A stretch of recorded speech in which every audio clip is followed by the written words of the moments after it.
turn. So last time we started discussing cosmology, and we described cosmology as studying the universe as a whole, rather than a small part of the universe. And we described the difficulties involved in the fact that the usual scientific method that we may have heard about doesn't really apply in the same way to the universe as a whole, because this is not a people experiment. But we decided to go along as best we can, and we decided that cosmology was still a pursuit that's worth investigating, because it answers the deep questions that we've been perplexed with ever since we started thinking about these kinds of things. We decided that there were three parameters: HR, which describes quantum mechanics; C, which describes the speed limit in nature; and Newton, which tells us how strongly gravity acts.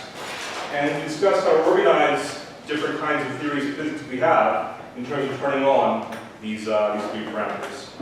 And we furthermore noticed that using these parameters, because they're dimension full, we can define units, Planck units, to describe length, mass, time, energy, etc., based on these quantities.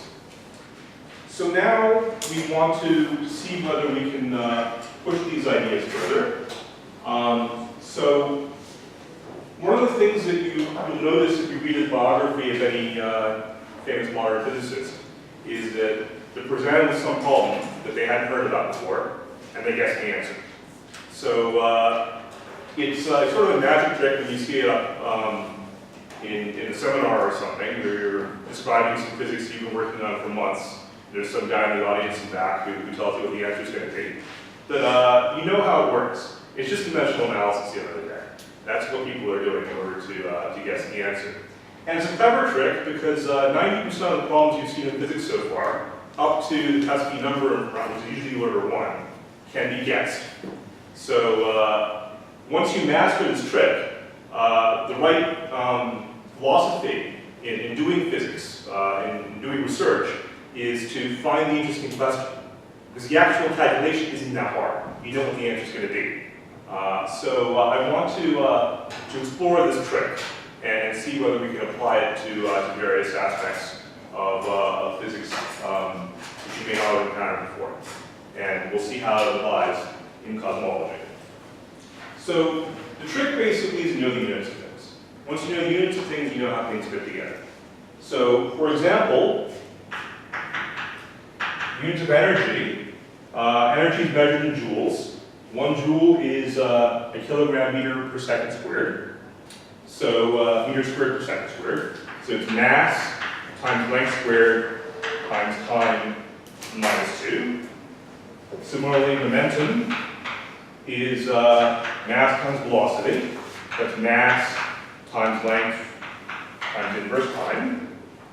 Force is mass times acceleration. That's mass times length times time to the minus 2. And we have a basis here: mass, length, and time. This is describing all these quantities. So you just think about these things as vectors. You have 1, 2, minus 2, 1, 1, minus 1, 1, 1, minus 2, etc. So we've chosen m as 1, 0, 0, length as 0, 1, 0, and time as 0, 0, 1. So once you define these quantities in terms of vectors, you can use them in your algebra. You can find the null spaces of matrices in order to figure out what the invariant quantities are. But usually when you even need to do that, you just use physical reasoning to determine what you're going to do. Given these quantities, one thing you can certainly do is construct dimensionless quantities.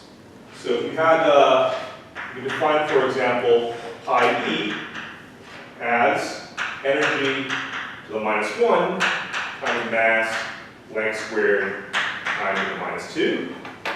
Pi p as p to the minus 1 mass, length, time inverse. Pi f as f inverse m l t to the minus 2. You just take the dimensions of things and multiply by the inverse of the quantity you're looking at, that gets you to dimensionless. Right? It's obvious. So, this is essentially what Rayleigh proposed, was he has some physical quantity x, to figure out the dimensions of x. So this is going to be, for example, mass to the A, length to the B, time to the C. You look at all the other quantities in your problem, and then you just fix these exponents. So that's Rayleigh's method of dimensional analysis. This was described in the late 19th century.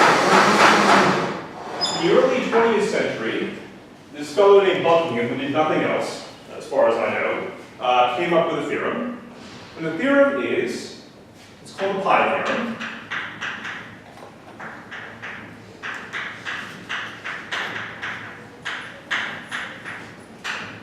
The theorem states an equation involving n physical quantities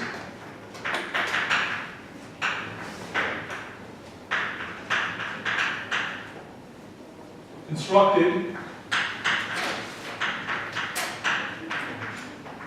from k independent physical units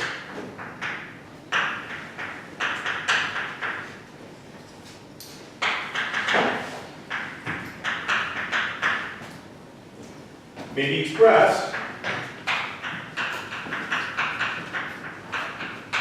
as a relation among I1, I, n minus k dimensionless parameters.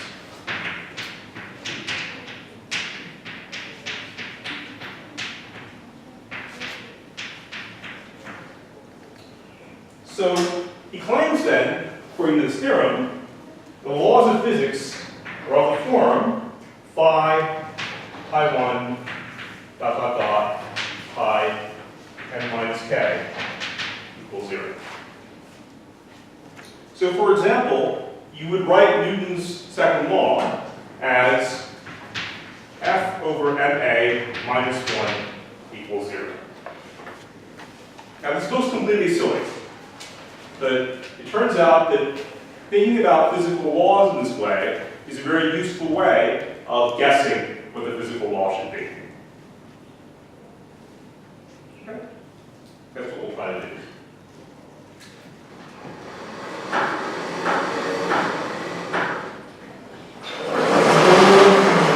So again, the goal here is to avoid doing messy computations where you don't have a clue.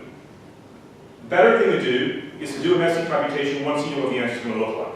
That way, you just worry about some factor in front rather than the form of your solution. Now, if I can find an eraser.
So we're going to try to guess answers using this theorem. So the first toy example, you might consider a pendulum. A pendulum is an associated mass scale and a length scale. And there's some force of gravity associated with this. So suppose we just want to find the period of the pendulum just using conventional analysis. We know that g, the force of the acceleration due to gravity, is an acceleration. So it has units of length times time minus 2. And if we want a period t, the dimensionless quantity you write, just based on these units, is going to be g inverse times some length times time to the minus 2, this period to the minus 2. So this length, the only natural length field in the problem is the length of the pendulum.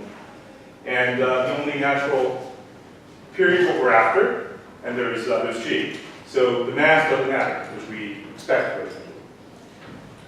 So the equation we write is f of g inverse L t to the minus 2 is 0. Now in general, because pi is dimensionless, pi, any power, is dimensionless as well.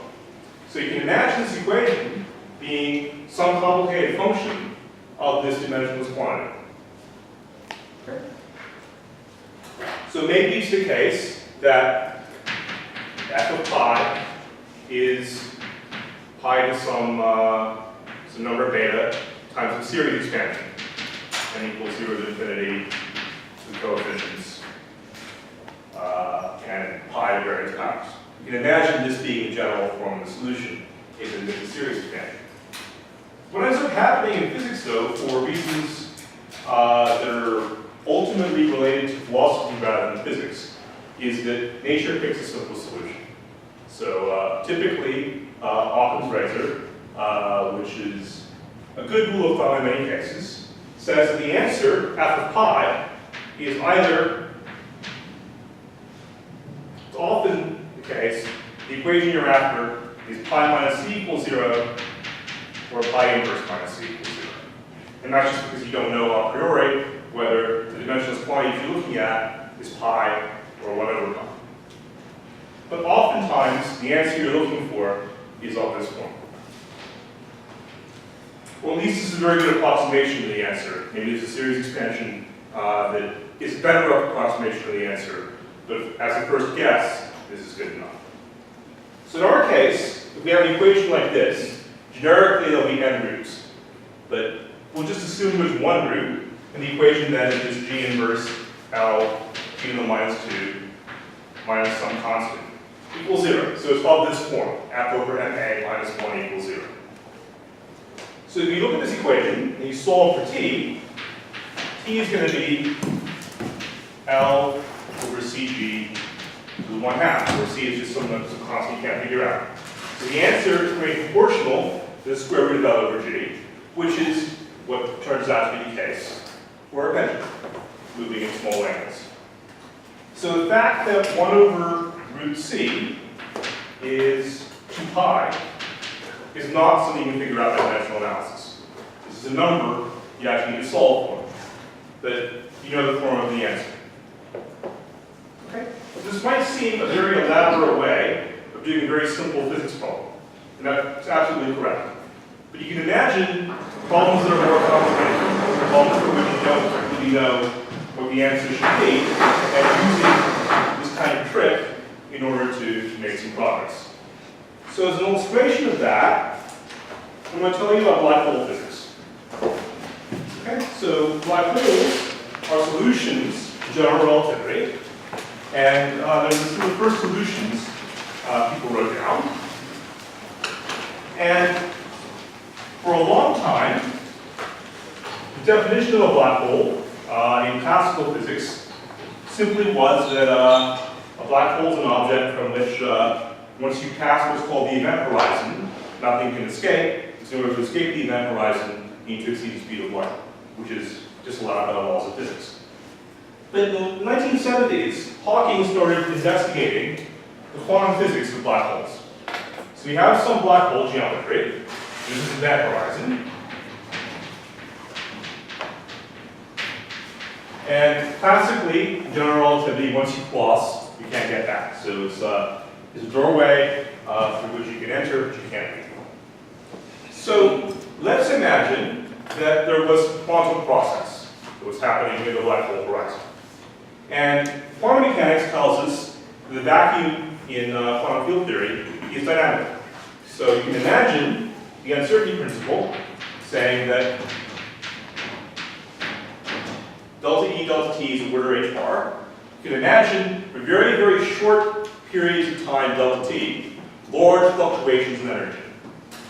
Okay? Suppose these fluctuations are large enough to pair create a particle and antiparticle.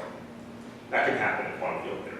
So the vacuum has huge energy fluctuations at very tiny scales, and sometimes the energy fluctuation is large enough to create, for example, an electron and a positron pair. And suppose this happens near the horizon of a black hole. Let's suppose as well that one of these particles falls in. So by momentum conservation, the other particle flies out. Okay. By energy conservation and mass conservation, to an observer at infinity, it looks like the black hole is shedding mass. So this is a phenomenon known as Hawking radiation, where due to the properties in the vacuum in quantum theory, the black hole is shedding mass and looks to be evaporating. So in quantum theory, a black hole isn't black. A black hole is radiating like a lump of coal. Okay? So that was Hawking's realization. Black holes aren't black.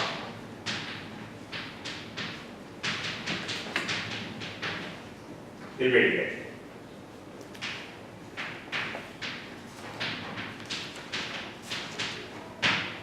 So it looks like a black hole has a temperature associated to this radiation.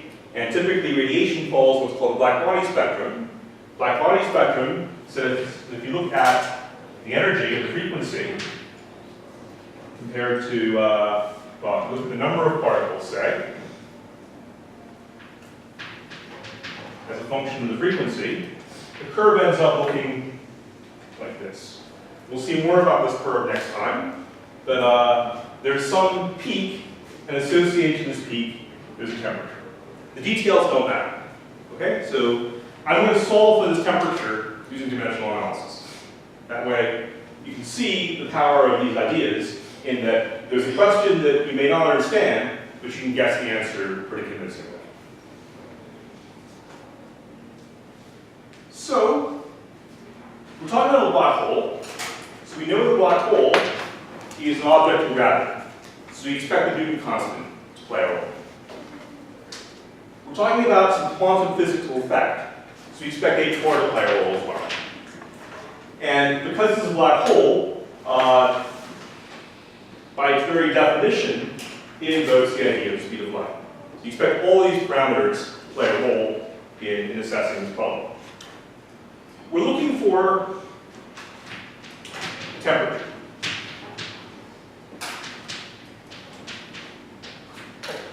So we know there's, we're going to convert temperature to energy by multiplying by the Boltzmann constant. Okay, so this is an energy now. And we know that there's a Planck temperature which is associated, well, this is an energy now, so we just divide by the Planck energy. So this gives us something which is dimensionless. I'll call that pi 1. Okay? Everyone agree this is dimensionless? Everyone agree where this comes from? Okay? Then we have, so this black hole has some mass, M. It's some object of gravity which has a mass. So in order to make the mass dimensionless, we divide the mass by m Planck. Okay, so now we've got two-dimensional quantities. So we want to solve for the temperature. So we expect the temperature then to be some number.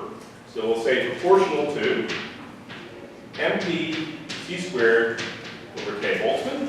So this has got units of temperature now, times pi 2 to some power.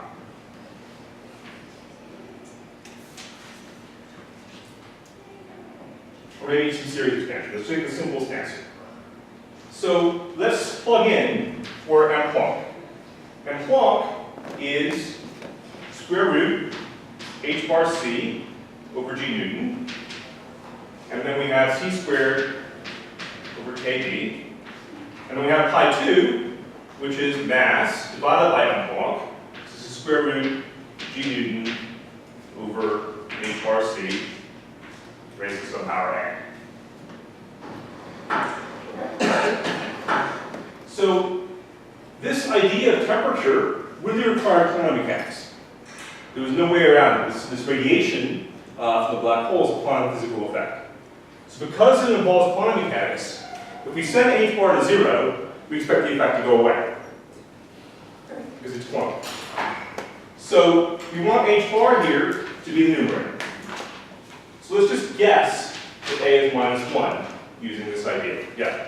Since the black hole gains loses mass, does it eventually disappear? Yes. It evaporates. The temperatures are so low for astrophysical black holes, this evaporation hasn't happened yet for a black hole that forms from stellar collapse set. The length of the time scale involved in the evaporation is roughly like m cubed. So given the solar mass black hole or something, m cubed in Planck units is very, very long. It hasn't evaporated yet. But it will, in principle, evaporate.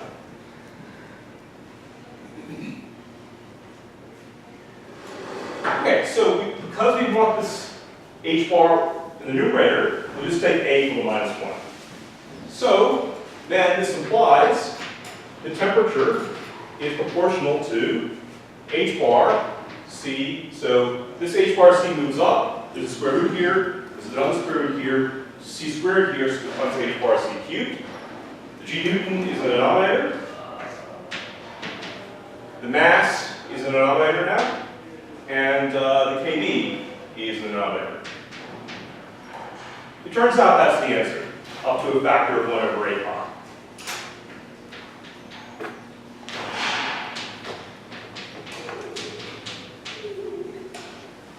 So just on dimensional grounds and some physical reasoning, we're able to guess the answer up to a factor of about 1 over 25.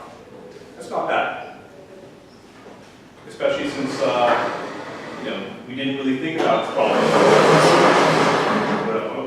So just by looking at units of things, we're able to go very far. Yeah? For Buckley's theorem, why do we use pi? Because he used pi. Because it's for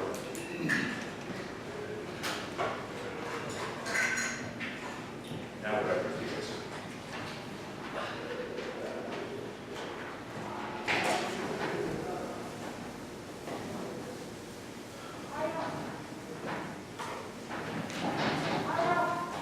So the fact that Hawking was able to compute the Hawking temperature isn't really the big deal.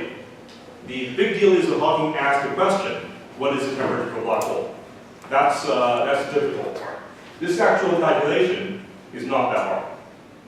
And once you know this form of the answer, it takes maybe a couple hours to do the actual calculation and get to whatever rate pi. So similarly, we know that thermodynamic objects have an entropy associated to them. So the black hole should have an entropy associated to A. Now, let's see if we can figure out what the entropy is. Entropy's got units of K Boltzmann. So in order to make entropy dimensionless, we just divide by K Boltzmann.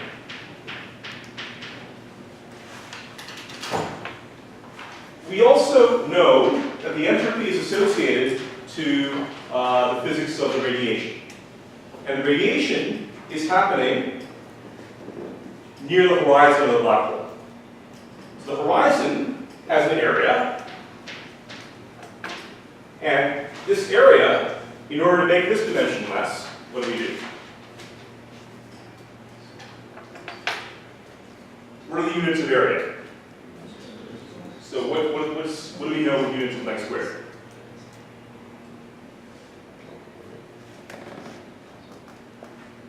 So here we use the Planck mass in order to normalize things. So we determined that the mass of a black hole in Planck units is dimensionless. So how do we find a dimension less for the area? Yeah. So just square Planck length. Exactly, divide by the Planck length squared. This is also dimensionless. So now, if we're solving for the entropy, S is proportional to KB times pi2 to some power. So let's just take this power to be 1. So it's KB times the area over L Planck squared, which is going to be C cubed divided by H bar G newton. And the reason we want this form is that we want the area in the numerator. Because the area is proportional to the mass of a black hole. As a black hole gets bigger, the size of the black hole becomes more, as the black hole becomes more massive, the Schwarzschild radius, the size of the black hole increases, so the area of the horizon should increase. So a more massive black hole should have a larger entropy. That's why I want area in the numerator. So this answer, it turns out, is correct up to a factor of 1/4.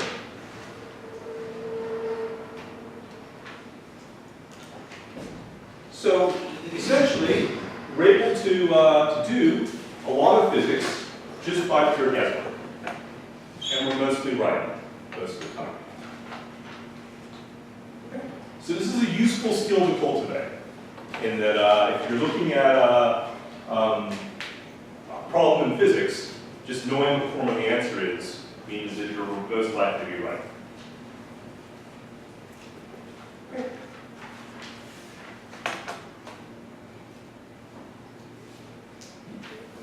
The other useful skill is to use these kind of arguments to not just guess the form of the answer, but to guess its order of magnitude.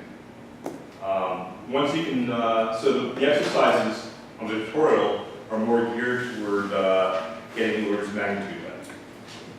Okay. Any questions?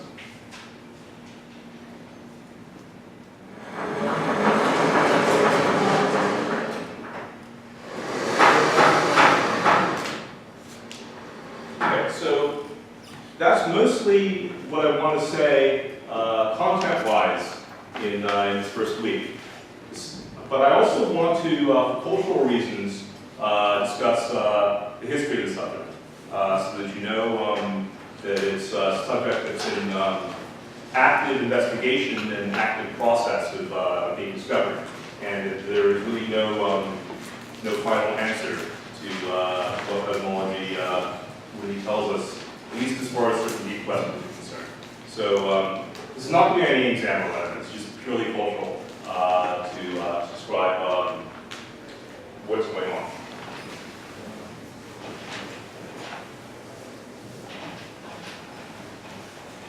So cosmology was a study that began in prehistory, and modern cosmology, I suppose, began with the Greeks, although they were mostly wrong about most things.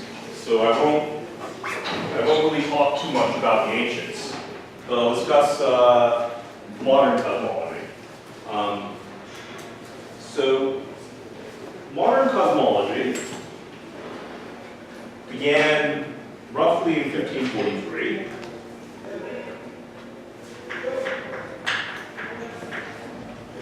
When Copernicus published a treatise, The Revolutionibus Orbium Celestium, which describes the orbits of the planets. And prior to Copernicus, the leading model was the Ptolemaic model, which was geocentric. So for many, many years, there were observatories, and people tracked motion of the planets in the sky, and they noticed something unusual about the trajectory the planets follow. sometimes the planets are moving in one direction and they reverse, or seem to reverse in the sky. And then they go back in the direction they're moving after reversing for a bit. So this reversal is called retrograde motion. And it was observed.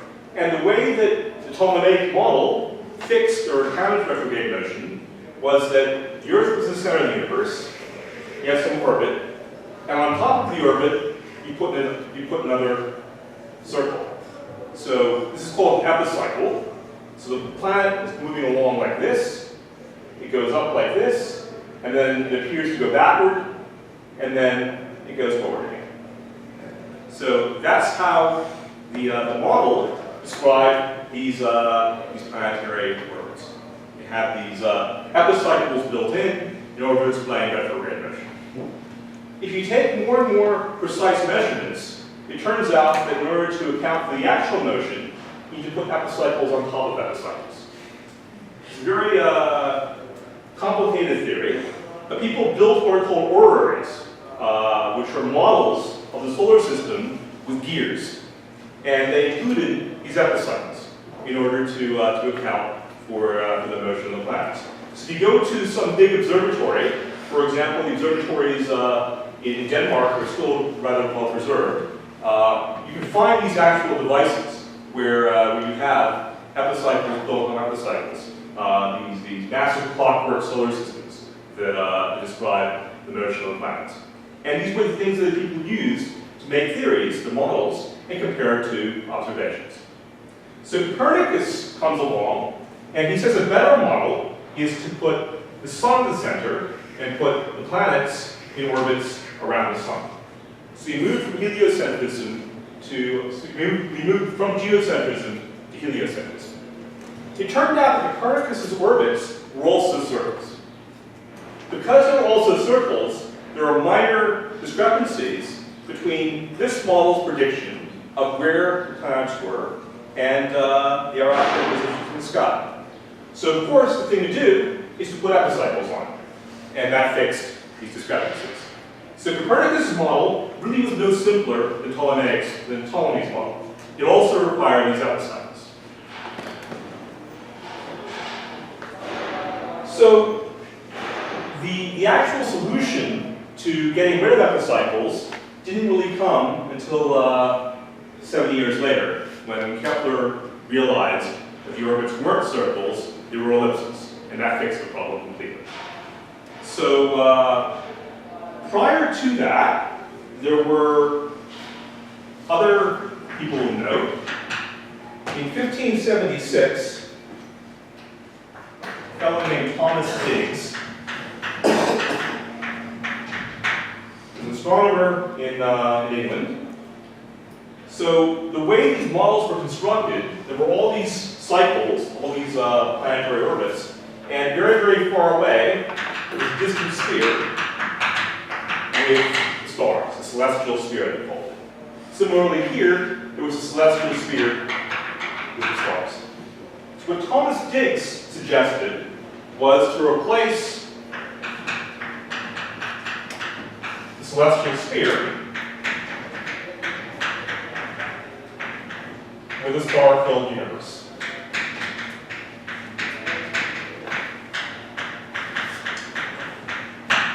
He was the one who realized the universe is full of stars, or speculated that the universe is full of stars. In 1584, one of the heroes of science suggested a non-hierarchical cosmology.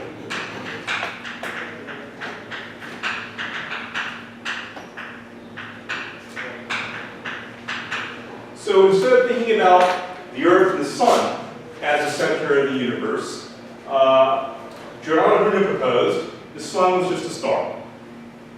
So he completed maybe the Copernican revolution, where we moved from having the Earth at the center of the universe to having the Earth being a planet with the Sun at the center of the universe. He completed this idea and said the Sun is just another random place in the universe. So he was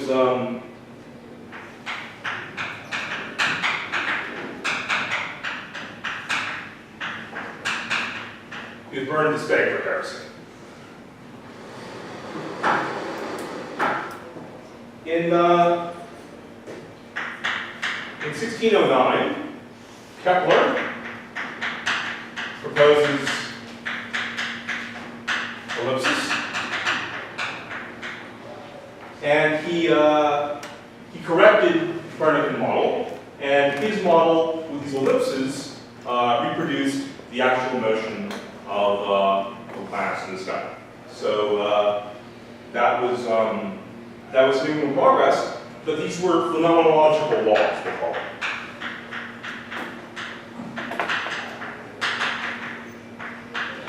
You notice patterns in the distance of planetary orbits and the period of the orbit. That he didn't have a derivation, he just noticed that these things were related. And he found parallel laws describe these relations, but he didn't know where they came from. We didn't really know where they came from until 1687, when Newton publishes Principia,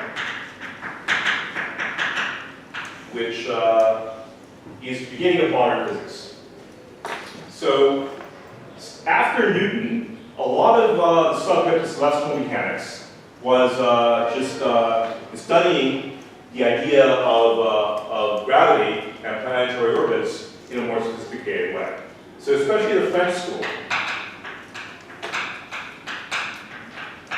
Laplace, Lagrange, all these guys, they were looking at describing the motion of planets in greater detail.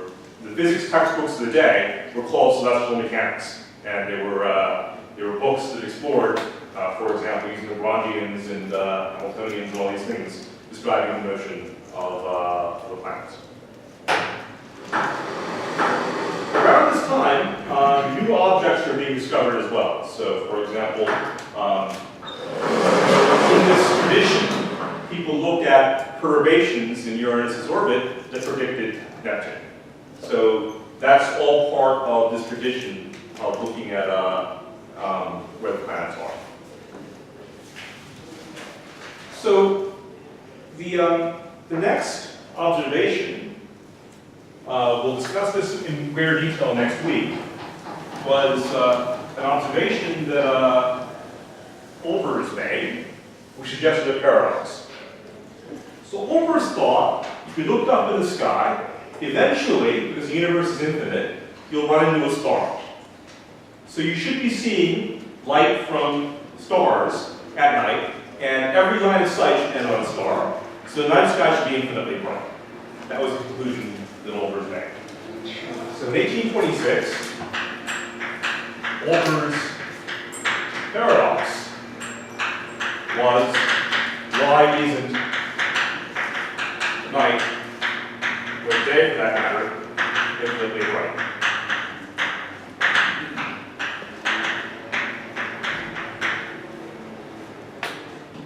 And there are a lot of assumptions that went into that paradox. So by disentangling the assumptions, we're able to show why this isn't really a problem, why the night sky should be dark, as it is. And the first person to disentangle these discrepancies and figure out what was going on was actually the poet Edgar Allan Poe. He wrote a poem that explained resolution over paradox. So after 1848, there was work in the late 19th century on different aspects of physics, and contemporaneous to these ideas, electromagnetism was being developed. So Faraday, Ampere, Gauss, all those guys, in the early 19th century developed the theory of electromagnetism, and in the late 19th century, there was the Michelson-Morley experiment, which illustrated speed of light is independent of the direction of the Earth's rotation. And it was noticed as well that this constancy of the speed of light can lead to related phenomena, for example, length contraction. So Fitzgerald and Lorentz looked at this idea of length contraction when objects are moving at velocities comparable to the speed of light. And Poincaré developed a solution to these questions. It explained length contraction, the constant speed of the speed of light, everything like that. Except his model included neither, luminous first ether, which this Michael-Morley experiment showed wasn't there. So he found some clever way of retaining the ether and also explaining length contraction. But shortly thereafter, Einstein invented special relativity.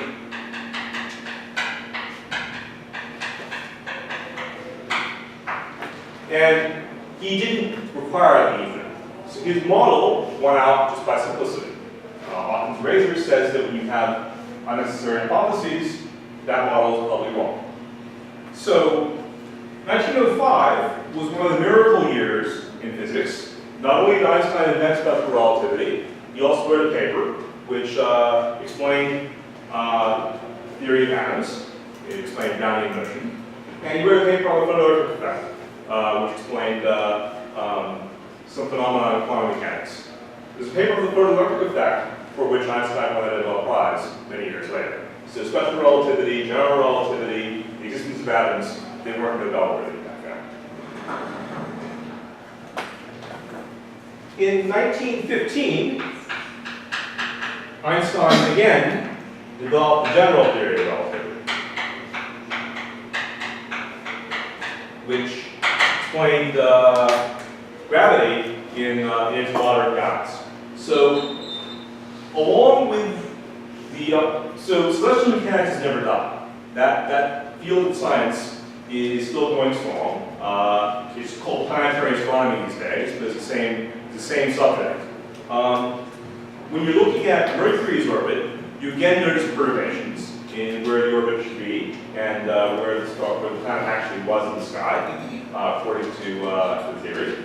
And general relativity explains these discrepancies by saying the space-time is curved more strongly closer to the sun than further away from the sun. And this curvature, due to the presence of a huge mass in the solar system, the sun, is what explains the discrepancy in where Mercury's orbit should be. So it's a phenomenon called precession. Because you have an ellipse, the axis of the ellipse slowly rotates over time. And this precession is something which is predicted in Newton's theory as well.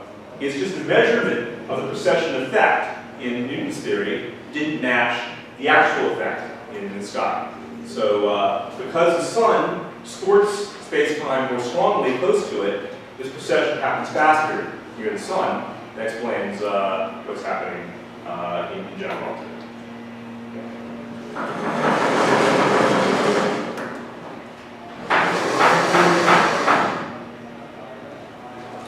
So, once general relativity was developed, then cosmology, modern cosmology, really took off. So, general relativity, as we'll see later in the course, at least qualitatively, is a theory of basically one equation. This equation looks like this. And again, you're not supposed to understand most of what this means.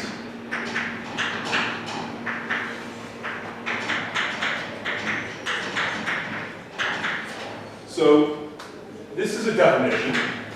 This is, call this the left-hand side. I'll call this the right-hand side. So this is the equation in general relativity. The only equation in general relativity. In some sense. So this left-hand side is basically all geometric. It's telling us what happens to space-time. The right-hand side is describing matter. So this equation is basically saying that matter curves space-time, and conversely, The geometry of space-time tells matter how to move. That's the content of your relativity qualitative. And this equation is a second order, nonlinear, partial differential equation.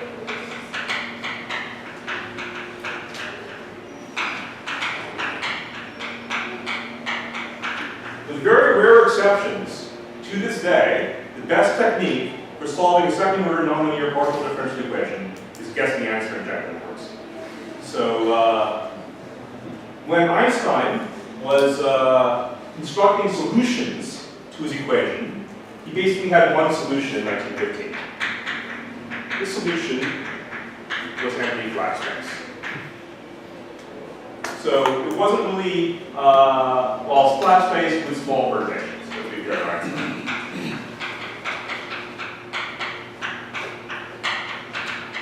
So it was enough to explain solar system physics. It was enough to explain the bending starlight around the sun, but it wasn't really enough to describe interesting spacetimes. It was just essentially flat space to describe. In 1916, Schwarzschild wrote down the geometry with a black hole, and Reisner and Nordstrom wrote down more complicated black holes.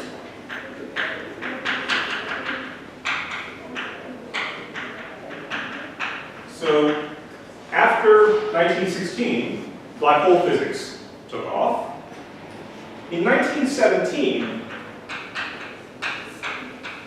a fellow named Sitter described the first cosmologies.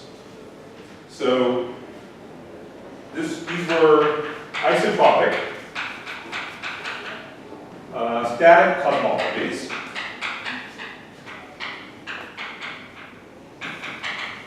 With what's called cosmological constant.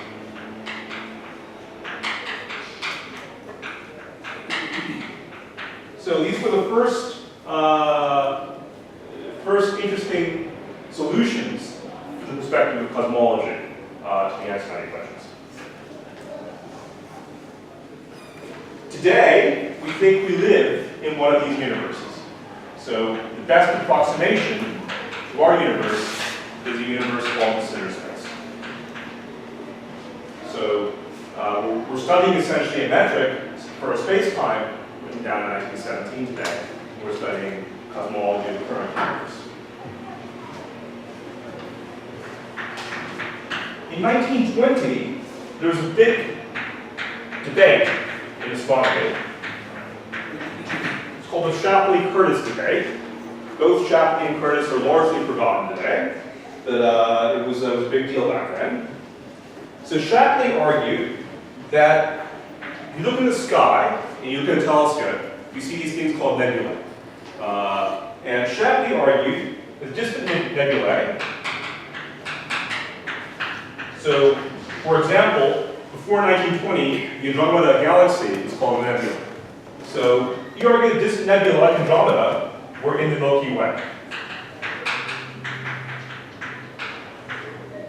And Curtis argued that distant nebulae were their own galaxies.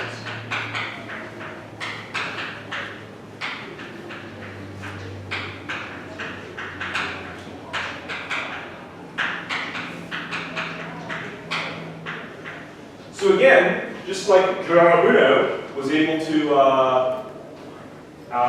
extend the Copernican principle to the idea there were other stars, Curtis extended the Copernican principle to the idea there were other galaxies. So the next big idea or observation in cosmology came in 1922. So you'll notice that after 1915, when Einstein's theory was written down, there's a period of a lot of activity immediately following that, the decade following that, just because physicists had a new tool, a new idea that was very powerful in explaining the universe, explored different aspects of it. And you'll see that this is a trend that always happens in the history of science. That when someone has a big idea, the next 50 years are a really big deal, really active period in understanding science and various things. So this is a very good example. Quantum mechanics is, of course, another example in which a good idea led to a large number of developments in various different areas. In 1922, Friedman, who we'll hear a lot about in this class, or at least his equation, finds a solution to Einstein's equation that allows the expansion of space.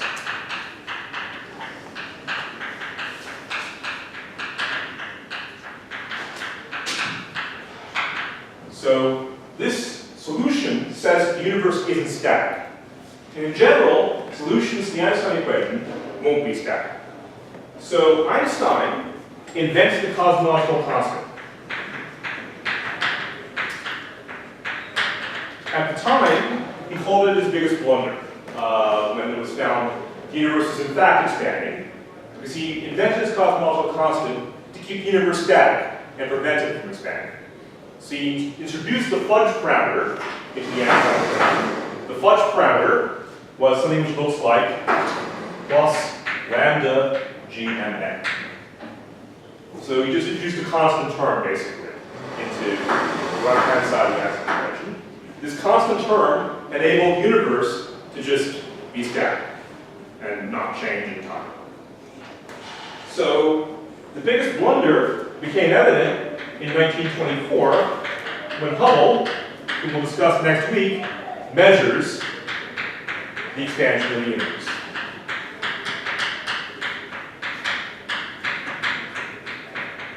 So Einstein could have predicted this, but he didn't. It turns out this cosmological constant term that Einstein introduced is actually there. So his biggest blunder turned out to be an essential feature of cosmology as we understand it today. So even when Einstein screws up, he still invents cool physics.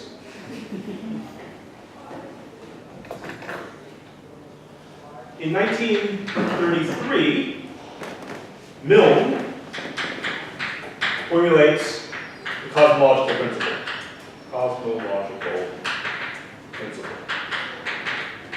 Which extends the idea of Copernicus further.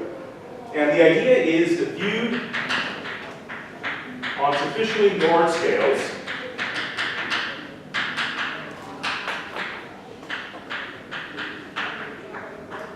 the properties of the universe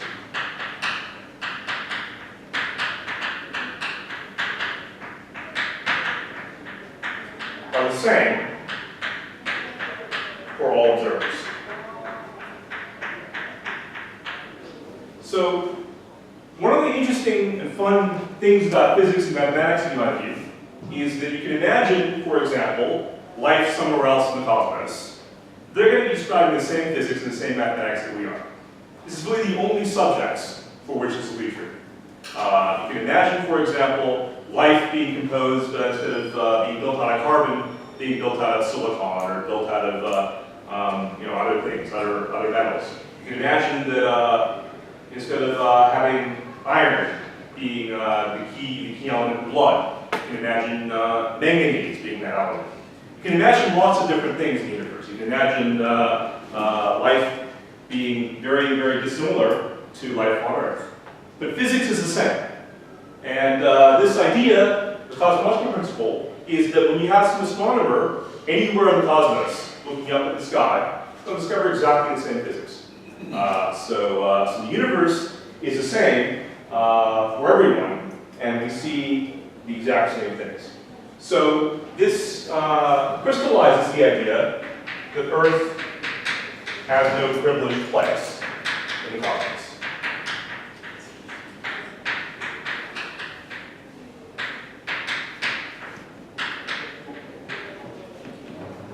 Now, We've since tried to extend this cosmological principle even further, and I'm not sure how successful we've been. So for example, you might say that just like our place in the universe is not that special, our vacuum is not that special. You can imagine, for example, other vacua of some fundamental theory, and they're each a solution to the theory, and therefore each should be considered as valid as anything else. The fact, though, is that we live in a particular vacuum. We can only make observations within that vacuum. So it's not clear to me, for example, whether the existence of a multiverse is actually meaningful as a physics concept, because we only have access to one tiny part, and can only make measurements in one tiny part. And if there are vacua elsewhere in this multiverse, the physics is completely different than our physics. I'm not sure that's really telling us anything useful. But many of my colleagues disagree. So this is an active area of investigation, which is also in line with these ideas of extending the Copernican principle further and further.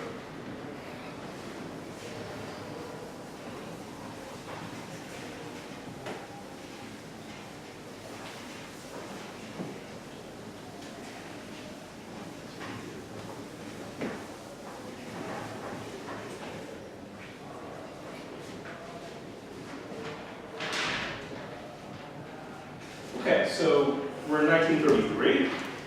Then in 1934,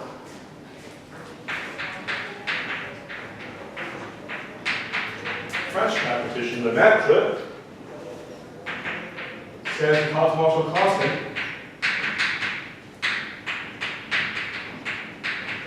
is vacuum energy. And he comes up with a fluid description of the equation of motion.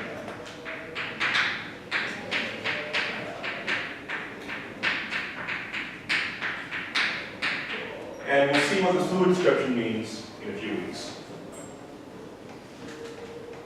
In 1948,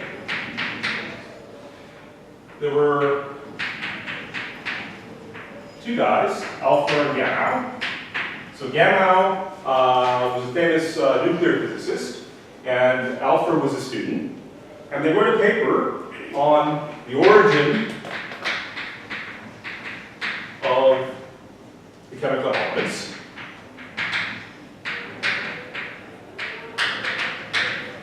And Gamow had a sense of humor, so he included his friend, Hans Bethe, as a co-author. So the paper is Alpha, Beta, Gamma. And it's describing the origin of the chemical elements, so it makes sense to use the Greek alphabet to do that. And this paper proposed the Big Bang.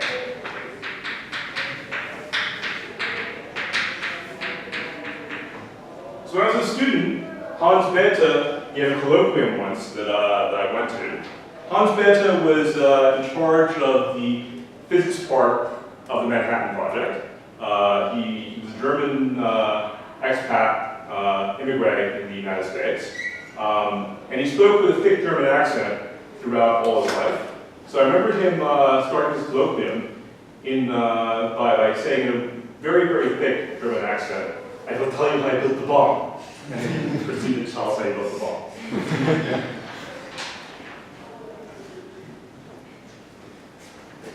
So, also in 1948, because this was a phenomenal speculation that the universe began with the Big Bang, the others in the community were skeptical, and these guys, Bondy, Gould, and Hoyle, proposed a steady-state universe.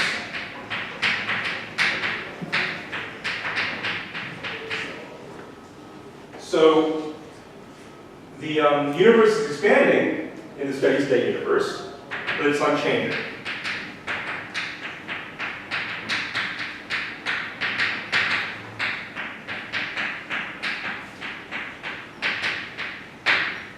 So the idea is that matter is being produced out of vacuum at such a rate as to keep the universe exactly the same.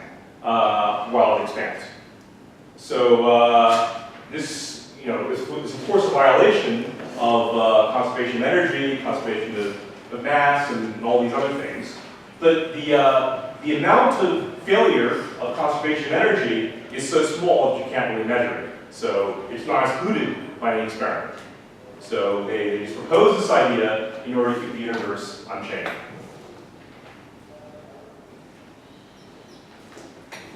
In response, Gamow makes a prediction. He predicts that as a consequence of the Big Bang, there is a cosmic microwave vacuum.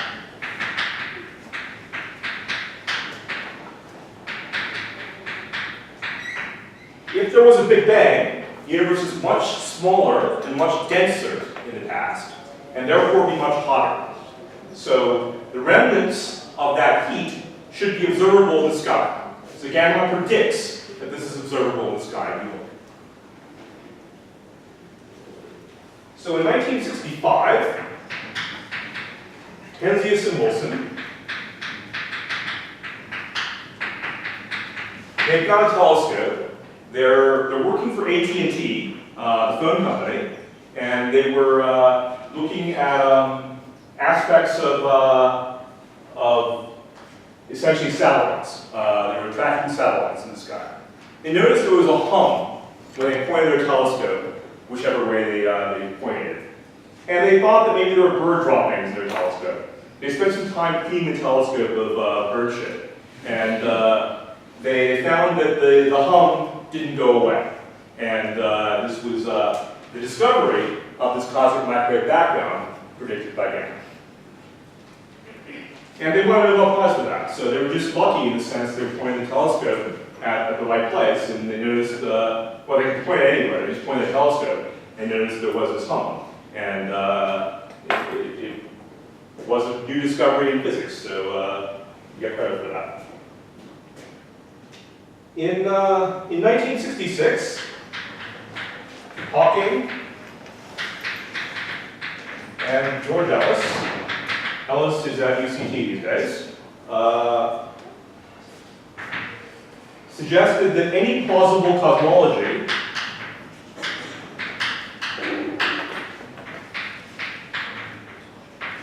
in general relativity is singular. So black hole spacetimes are also singular, meaning that there's a place in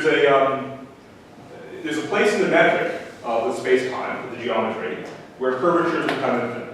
So one of the central assumptions of general relativity is that spacetime is smooth.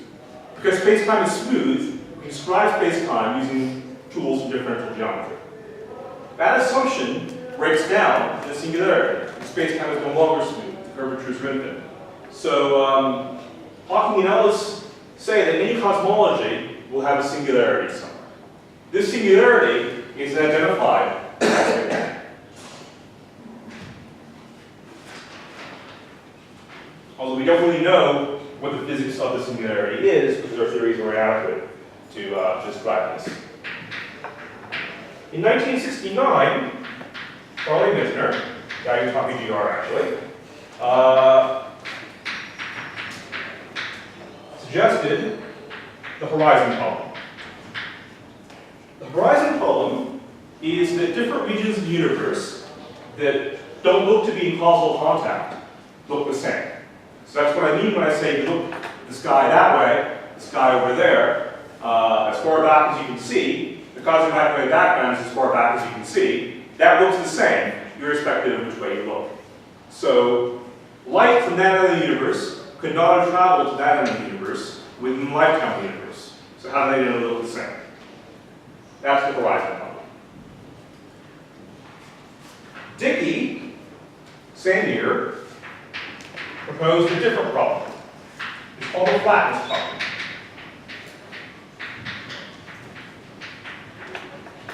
So if you look at the universe, the density of matter, the density of radiation, the density of stuff in the universe, is such the universe is almost perfectly flat. And there's no reason why it should be flat. It could be curved. Why isn't it curved? And why is it flat to such extraordinary precision? So that's the flatness problem. Both of these problems have the same solution. So it's curiously proposed in the same year. The person who found a solution, this was 1981, I think. 1981, was Alan Guth. Guth was at MIT. He is renowned in the community for having the world's messiest office. And if you walk into his office, there are papers that are stacked this high, and there are tiny little narrow pathways to his desk. It's an interesting place. So he came up with the idea of inflation. So inflation proposed that very early in the history of the universe, there's a period of exponential expansion. Because there's exponential expansion, the universe became very flat. Even if it was curved, the expansion exponentially, all the curvature fluctuations die out. It becomes very flat. You can imagine, for example, taking a crumpled sheet of paper and expanding it, and it becomes flat. Same idea. Horizon problem. The universe was in causal contact at the very beginning. It's just that because of this period of exponential expansion, after that, it looks like the universe, different ends of the universe are in causal contact. That explains why the universe over there looks the same as the universe over there. So he proposed this idea of inflation, and he came up with a model for inflation, which was since refined by various other people. In 1990, the COBE satellite, the Cosmic Background Explorer, studied this cosmic microwave background, and it found it was almost a perfect black body spectrum.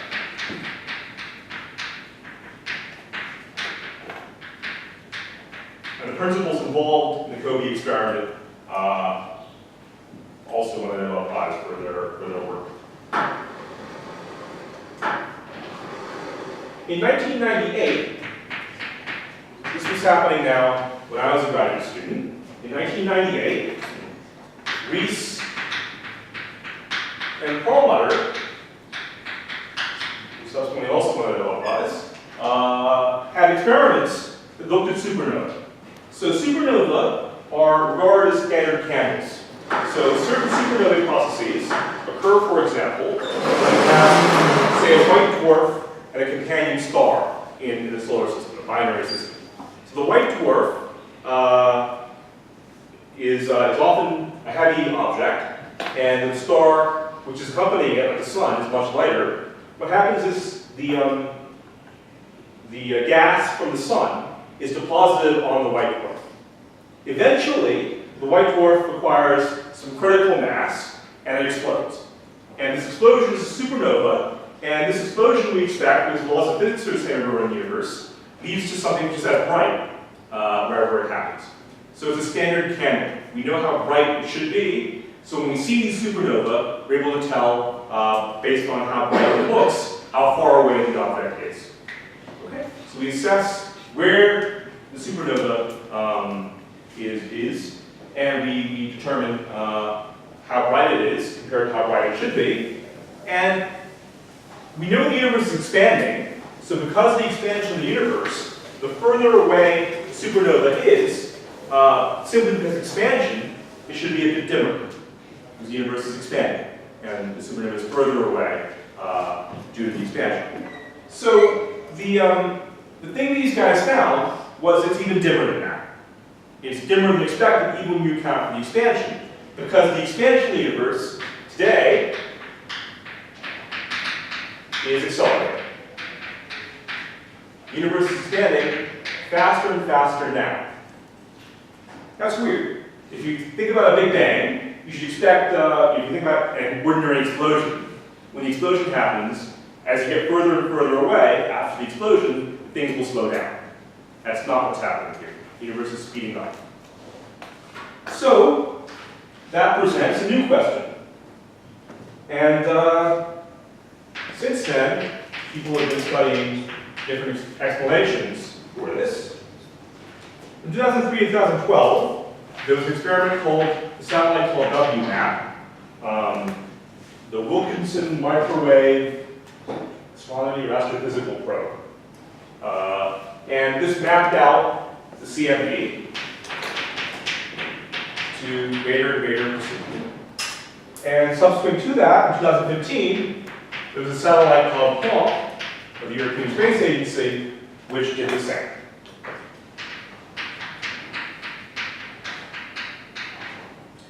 And these predictions eventually tell us that the universe, well, the measurements that we make here, and we compare this to a model, we find the universe is 13.799 plus or minus 0.021 years old. So we get the age of the universe out of this. So these are related to something called the Hubble constant, which tells us basically how fast the universe is expanding today. And we encounter in 2018, this was a few months ago, a new issue. Let me look up the numbers.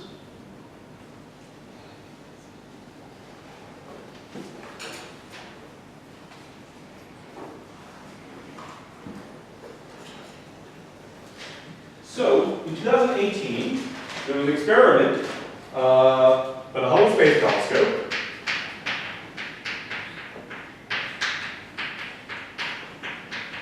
and a project called Gaia, and they measured the quantity to be, so we'll see what H0 is more explicitly next week, but they measured this to be 73.52 plus or minus 1.62 kilometers per second per megaparsec.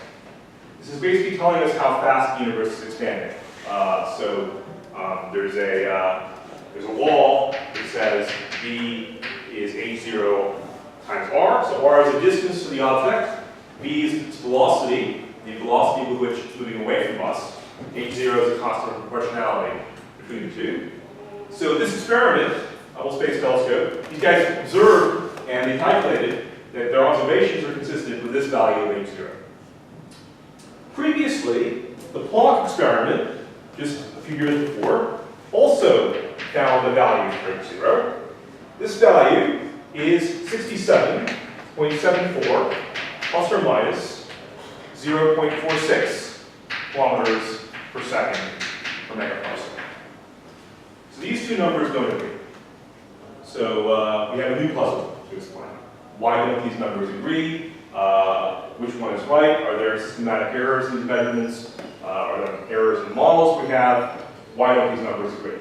Because these numbers are ultimately related to the age of the universe. So we thought we had a pretty good handle on what this was, but it turns out because of these discrepancies, we may not. And it's a question that's perplexing people now. So we don't have an answer for why these numbers disagree. Hopefully in the next few years we'll figure it out, but right now we don't know. So that's where we are today. We have lots of data. So the current era is a wonderful era because it's really the golden age of observational cosmology.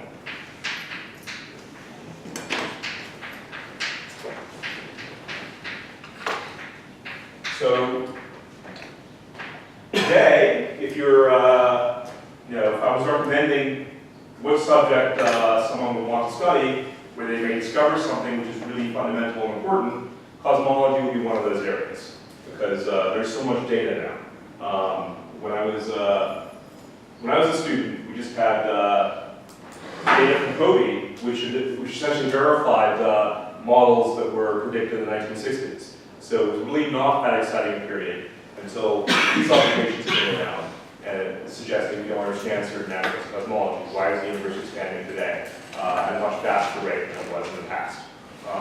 So since the late 90s, all these developments and the accumulation of more and more data suggest that cosmology is really a booming area, and there are lots of problems in search of solutions. So if you want to make progress, this is a wonderful area to work in. Astronomy in general is like that.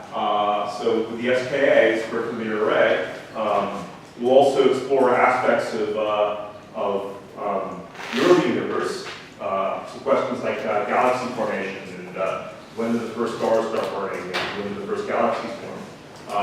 should maybe have answers to those questions next couple of decades as we get data from these radio astronomy instruments. So that's also a very exciting time.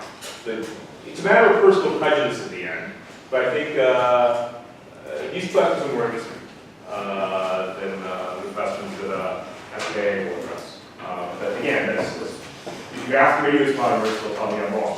So that's totally different. Okay, so that's all I've got to say. Any questions? So tomorrow we meet up. The plan is to start going over the tutorial. So the questions in the tutorial, you should print out a copy. Some of them are very simple things to look up, just to get a sense of scale. And the others are